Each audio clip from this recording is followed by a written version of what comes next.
आप देख रहे हैं एशियाई न्यूज, भ्रष्टाचार और जुर्म के खिलाफ हर पल आपके साथ।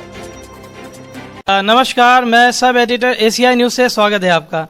इस समय हम लोग उत्तर प्रदेश के कानपुर शहर में मौजूद हैं और यहाँ की हम लोग देखा जाए तो कल्याणपुर की जो हम लोग हमारी विधायक श्रीमती नीलिमा कटियार जी, जो कि उच्च शिक्षा मंत्री हैं, आइए सीधे इन्हीं से वार्ता करते हुए। मैम, स्वागत है आपका हमारे न्यूज़ चैनल में और हमारी anti corruption India news channel की तरफ से आपको बहुत बहुत दीपावली की हार्दिक शुभकामनाएं। एशियाई न्यूज़ चैनल को देखने और सुनने वाले सभी दर्शकों को मेरी दीपावली की बहुत बहुत शुभकामनाएं। मैम, हम जैसे कि देख रहे हैं कि दृढ़ राजनीतिक इच्छा शक्ति के चलते जहां हम लोग ने देखा मोदी है तो मुमकिन है और योगी है तो यकीन है, तो इसके पीछे कहीं ना कहीं जो एक संगठन जो कि विश्व का सबसे बड़ा राजनीतिक संगठन आपके पास है और उसको आपके कार्यकर्ताओं ने ही उसको सफल बनाया। आखिर इसके पीछे का क्या कारण है, क्या राज है? आज भारतीय जनता पार्टी के लगातार कई पीढ़ियों की समर्पित श्रृंखला ने भारतीय जनता पार्टी को आज विश्व का सबसे बड़ा राजनीतिक संगठन होने का गर्व और गौरव दिया है। और इसके पीछे केवल और केवल एक कारण कि भारतीय जनता पार्टी के कार्यकर्ता जिस विचारधारा से आ रहे हैं, जिस सोच से आ रहे हैं, उस सोच में दल बाद में है और देश पहले है। और जहां राष्ट्रहित होगा, जहां राष्ट्रहित वंदना होगी, वहां और उस दल का परिवार स्वाभाविक है कि वो बढ़ना ही बढ़ना है। मैम, हमने देखा कि इधर जो उपचुनाव हुए उसमें ज़बरदस्त देखा जाए तो वो मैंडेट मिला और साथ ही हमने बिहार में भी देखा। तो ये जो उपचुनाव रहे, क्योंकि आप चुनाव प्रभारी भी हैं, आपको जो है जनता से सीधे सीधे देखा जाए तो आपने संपर्क किया, एक बेहतरीन कनेक्टिविटी बनी। तो क्या जन समस्याएं ऐसी रहीं जिनको कि आपको लगता है कि शासन के सामने अभी आप उठाएंगी इसको? देखिए, लगातार जब से देश की जनता ने सम्मानीय प्रधानमंत्री के रूप में नरेंद्र मोदी जी पर विश्वास किया, उत्तर प्रदेश की जनता ने हमारे सम्मानीय मुख्यमंत्री योगी आदित्यनाथ जी के रूप में उन पर विश्वास किया। जनहितकारी, लोकहितकारी न सिर्फ योजनाएं, पॉलिसीज़ बनी हैं, बल्कि वो ट्रांसपेरेंसी के साथ और ज़ीरो टॉलरेंस की पॉलिसी के साथ धरातल पर भी उतरी हैं। आज हम जिस गली, जिस मोहल्ले, जिस मजरे, जिस पूर्वे में जा रहे हैं, एक बड़ी संख्या में धरातल पर हम लाभार्थियों को उन योजनाओं के रूप में पा रहे हैं। और ये वही जो कनेक्टिविटी सम्मानीय मोदी जी की योजनाओं की, सम्मानीय योगी जी की योजनाओं की आम लोगों के साथ बनी है और जिनको आवश्यकता थी उनके साथ बनी है। और निश्चित रूप से समाज जो आवश्यकता वाला नहीं भी है, वो देख रहा है कि किस प्रकार से भ्रष्टाचार मुक्त पारदर्शी व्यवस्था के साथ ये सरकार समग्रता में विकास को पूरा करती हुई और सबके साथ सबके विकास को और सबके विश्वास को जोड़ती हुई आगे बढ़ रही है। तो जिस प्रकार से विश्वास का लगातार प्रकटीकरण, चाहे 2014 हो, चाहे 2017 हो, चाहे 2019 हो, और आज फिर जब 2020 में बात कर रहे हैं तो आप हमसे फिर यही पूछ रहे हैं, क्योंकि और हम आगे भी आपको आश्वस्त कर रहे हैं कि जिस तरह से सरकारें भारतीय जनता पार्टी की नेतृत्व की काम कर रही हैं, चाहे संगठन हो, चाहे सरकार हो, भारतीय जनता पार्टी का कार्यकर्ता अपनी हर भूमिका में अपने पूरे विश्वास के साथ जनहित और सेवा ही संगठन मानकर काम कर रहा है। तो लोगों का विश्वास इस प्रकार से जुड़ना स्वाभाविक है। मैम, हम देख रहे हैं कि जो हमारे सामाजिक सांस्कृतिक गौरव हमारे भारतवर्ष का संपूर्ण वैश्विक स्तर पर देखा जाए तो एक बेहद सकारात्मक रूप से न केवल भारत में, बल्कि हम देख रहे हैं कि हमारे जैसे कि व्यूअर्स दर्शक इस समय देखा जाए गल्फ कंट्रीज में भी हैं और हमारा देखा जाए तो इस समय यूरोप में भी कई हमारे दर्शक हमारे चैनल को देख रहे हैं और हम लोग को किस प्रकार का फीडबैक देते हैं कि इस पार्टी के अंतर्गत आपकी जो भारत सरकार का इस समय शासन पूरा कार्यकाल चल रहा है, इसके अंतर्गत जितने भी विकास कार्य हैं वो धरातल पे कितनी अच्छी तरह से क्रियान्वित हो रहे हैं और इसका जनता को सीधे सीधे लाभ मिल रहा है। आखिर क्या कारण है कि विपक्ष कहीं ना कहीं अनर्गल बयान देता आ रहा है? जिन मूल्यों के आधार पर सोची गई थी, आज निश्चित रूप से न सिर्फ भारत बल्कि पूरी दुनिया आज सोच रही होगी कि दुनिया की सबसे बड़ी लोकशाही में जो भूमिका विपक्ष की होनी चाहिए, आज उस भूमिका पर विपक्ष नहीं है। भारत इस दृष्टिकोण से मैं इसको कमतर आंक रही हूँ, क्योंकि विपक्ष मुद्दा विहीन हो गया है। विपक्ष के पास कोई बात ऐसी नहीं बची और इसको रचनात्मक भी किया जा सकता था। अगर पॉलिसीज़ बन रही हैं, पॉलिसीज़ ट्रांसपेरेंसी के साथ बन रही हैं, पॉलिसीज़ बेईमानी से मुक्त बनाई जा रही हैं, कैसे उसका डिलीवर जिसके लिए वो पॉलिसी बन रही वहाँ तक इस तरह से हो, ये योजनाएं बन रही हैं। तो लोकशाही में जिसमें जनता ही जनार्दन है और उन्हीं के लिए काम करना है, और अगर कोई सरकार इस तरह से काम कर रही है तो सरकार का और विपक्ष का जो भूमिका है कि उसमें कोई कमी आए और उस विषय को वो उठाएं।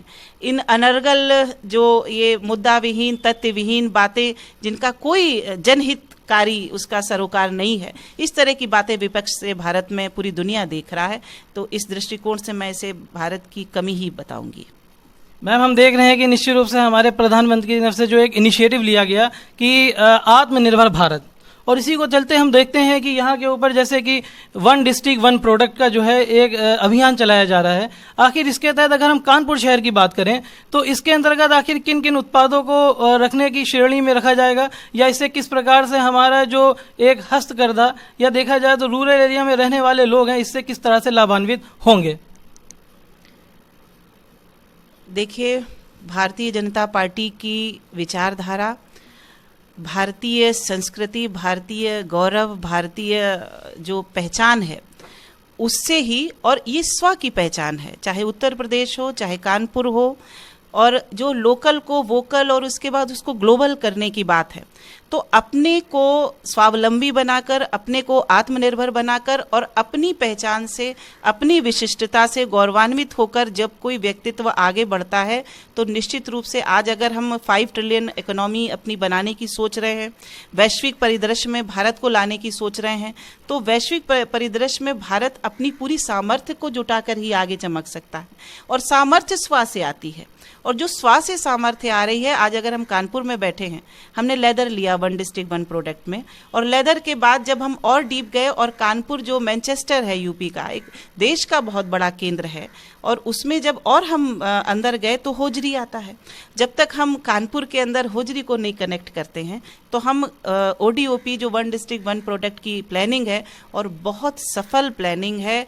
अकेले मैंने आज हम जब युवाओं को बात कर रहे हैं, ऊर्जा की बात कर रहे हैं, उनके हाथ को रोजगार की बात कर रहे हैं, तो जब हम ये कह रहे हैं कि नौकरियां जिसको कहते हैं, सरकारी नौकरी जिसे कहते हैं, वो हमने आज अगर पिछली कई सरकारों ने अपने पूरे कार्यकाल में जो नहीं दे पाया, हमने कोविड के इस वैश्विक आपदा के समय में भी 3 लाख से ज़्यादा सरकारी नौकरियां दी हैं। 26 लाख से ज़्यादा जो बेरोजगारों को रोजगार, हाथ में उद्यम मिले, ऐसा परिवेश दिया है, ऐसा परिदृश्य दिया है, चाहे इंफ्रास्ट्रक्चर हो, चाहे लॉ एंड ऑर्डर की सिचुएशंस हो, चाहे हमारा सोलर एनर्जी, और ये सारा कुछ हम कंबाइंड करके कैसे जो इलेक्ट्रिसिटी की रीच है वो लोगों तक पहुंचाने की बात हो। 26 लाख से ज़्यादा आज हम कह रहे हैं, और भी आंकड़ा बढ़ रहा है लगातार, तो ये कोशिश भी चल रही है। तो इसको हम आत्मनिर्भर भारत, निश्चित रूप से सशक्त और समर्थ भारत जाने की दिशा में, और जिस तरह से कोविड के समय में आपदा में भी संभावना देखने की बात है, तो आपदा में संभावना और आपदा में अवसर एक दूरदृष्टि रखने वाला नेतृत्व ही देख सकता है। और केवल एक व्यक्ति ये दृष्टि देखेगा तो संभव नहीं। उन्होंने पूरे देश को, पूरे जो हमारे 130 करोड़ हैं, उन सबको एक एक कदम आगे बढ़कर इस भारत को बढ़ाने की बात कही है।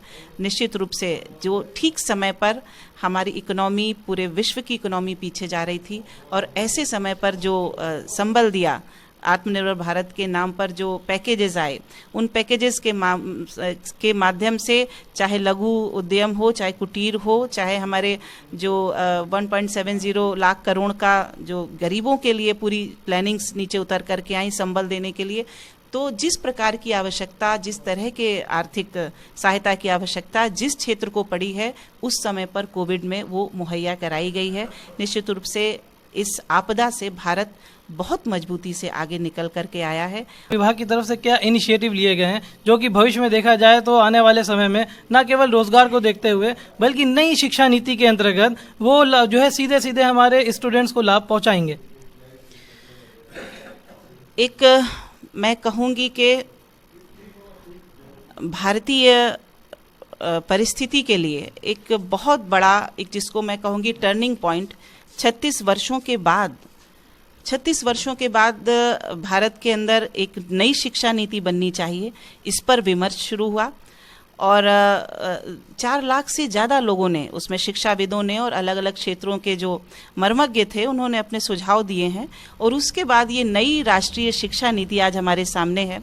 नई राष्ट्रीय शिक्षा नीति, जैसा मैंने पहले कहा कि स्व से जुड़ा हुआ, सामर्थ्य को जोड़ता हुआ जो व्यक्तित्व बनता है वही एक सशक्त राष्ट्र का निर्माण दैदीप्यमान करता हुआ पूरी दुनिया में बना सकता है। इसी को जोड़ती हुई, इसी चक्र को पूरा करती हुई मेरी नई राष्ट्रीय शिक्षा नीति है। उसमें चाहे निज भाषा हो, चाहे निज परिवेश हो। आज हम कानपुर में बैठकर बात कर रहे हैं, आज बुंदेलखंडी में जो हमारे प्राइमरी है विद्यालय, उनके लिए बुंदेलखंडी, अवधी, इस प्रकार की लोक भाषाओं में किताबें छप रही हैं।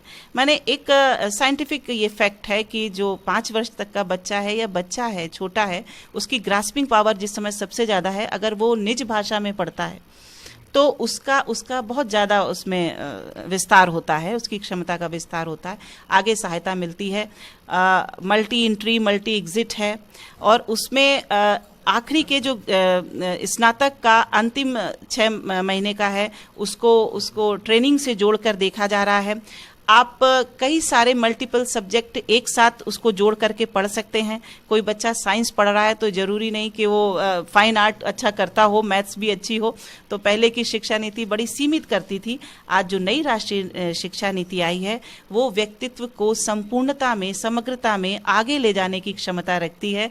मल्टी एंट्री, मल्टी एग्जिट के मामले में, और जो डिग्री प्रोग्राम है पूरा, उस पूरे डिग्री प्रोग्राम के अंदर हमारा जो भारत की मेधा है, भारत की योग्यता है, नई राष्ट्रीय शिक्षा नीति उस पूरी मेधा योग्यता को विश्व पटल पर लाने की क्षमता रखती है। मैम, हम चाहेंगे अंत में हमारे दर्शकों को, हमारे चैनल के माध्यम से समस्त देशवासियों को आप कोई संदेश दें। देखिए, बहुत बड़ी आपदा कोविड-19 हमारे सामने थी। दुनिया की बड़ी बड़ी महाशक्तियों ने अपने घुटने टेक दिए।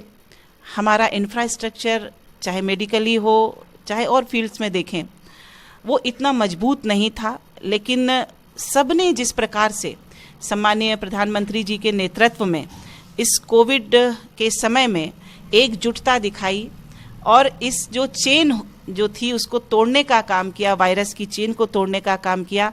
लॉकडाउन का अनुपालन हो, चाहे कोरोना वॉरियर्स को सम्मान करने की बात हो, चाहे आगे बढ़कर आकर इन आपदा के समय में एकजुट होकर इस कोरोना वायरस से लड़ने की बात हो, हम आगे निकलते आए हैं। आज दीपावली का पर्व है, आज गोवर्धन अन्नकूट की पूजा है।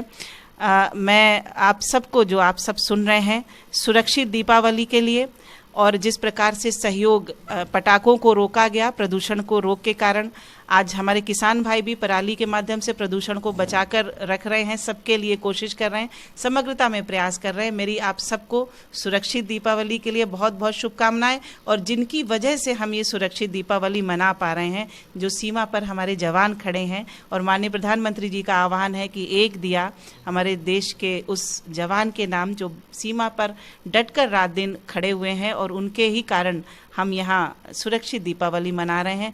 उनका स्मरण रखते हुए अपनी दीपावली को मनाएंगे। आप सबको दीपावली की बहुत बहुत शुभकामनाएं। बहुत बहुत धन्यवाद हमसे जुड़ने के लिए। तो ये थी हमारे साथ देखा जाए तो राज्य मंत्री श्रीमती नीलिमा कटियार जी, और हम आपको बताना चाहेंगे कि किस प्रकार से जो बातें बेबाकी से इन्होंने रखी है, और एक भारत श्रेष्ठ भारत का नारा जो हमारी मोदी जी ने दिया, और साथ ही साथ हम लोग ये देख रहे हैं कि समग्र विकास का जो देखा जाए मूल मंत्र है, जिससे कि सबका साथ, सबका विकास और सबका विश्वास, और भारतीय समाज के अंतर्गत हर तबका, हर वर्ग इसे अपनी सरकार समझे और शासन के अंतर्गत गरीब से गरीब व्यक्ति इसका लाभ उठा सके। इसी के तहत आइए हम आपको फिर किसी बड़ी शख्सियत से रूबरू कराएंगे। तब तक के लिए धन्यवाद। जय हिंद।